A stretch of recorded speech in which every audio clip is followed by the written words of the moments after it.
काम आहे ते काम पूर्ण करण्याचा प्रयत्न करू. शहरातील कचऱ्याची समस्या आहे, स्ट्रीट लाईटची समस्या आहे. सगळ्यात अगोदर आम्ही कचऱ्यावर आमचं लक्ष आहे, त्याच्यावर आम्ही लक्ष घालणार आहे. सगळे वाहन आम्ही clean करणार. ते बी आम्ही आमची आता चालू झालेले काम महापालिकामध्ये येणे अगोदर आम्ही काम सुरू केलेले. सगळ्या याच्याला बोललो की जे आता येणारी शिवजयंती आहे त्यामध्ये आम्हाला सगळं city clean, neat and clean पाहिजे. कुठल्या विकास कामांना प्राधान्य देणार आहे? सगळे जे मूलभूत जे महानगरपालिकेमधले जे आहे ना, लहान पासून ते वृद्ध लोकांना जे मूलभूत सुविधा महानगरपालिकेपासून आहे ते सगळ्या देण्याचा प्रयत्न करतो.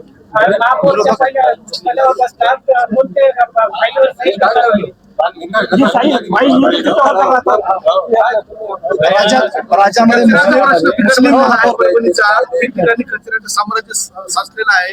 काय नेमकं आता महापौर म्हणून विराजमान झाले तुम्ही, प्रामुख्याने आम्ही कचऱ्याचा प्रश्न कधी सोडवणार? कॉन्ट्रॅक्टर त्यांना बोललेलं, त्यांच्या महापालिकावर त्यांचे जे पैसे पेंडिंग आहे ते आम्ही त्याला व्यवस्थित बोलून त्याला कॉन्फिडन्स मध्ये घेऊन आम्ही काम स्टार्ट करणार आहोत. शिवसेनेनं मुस्लिम महापौर बसवला म्हणून राज्यभर विरोध होत आहे. आता सोडून द्यायला नाही, ते विरोधाला आम्हाला काय उत्तर द्यायचं नाही. आमच्या कामातून आम्ही त्यांना उत्तर देऊ.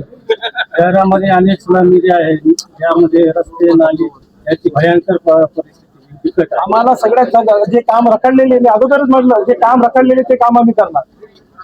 परभणीच्या धुळीसाठी काय म्हणले? परभणीची धूळ ते मुख्य आहे ना ते मुद्दा. परभणी महापालिकेच्या परभणीची वाहतूक व्यवस्था सिमेंटमुळे विस्कळीत झाली आहे. यावर काय ठोस कोणी एक म्हटलं तर सांगता येते. कोणी एक विचार आम्ही परभणी महापालिकेच्या कर्मचाऱ्यांना पगाराची आतापर्यंत जे झालं ते झालं. आमचा सर्वात मोठा लक्ष म्हणजे कर्मचारीचे पेमेंट आम्हाला कसं करता येईल त्याच्यावर अगोदर आलं.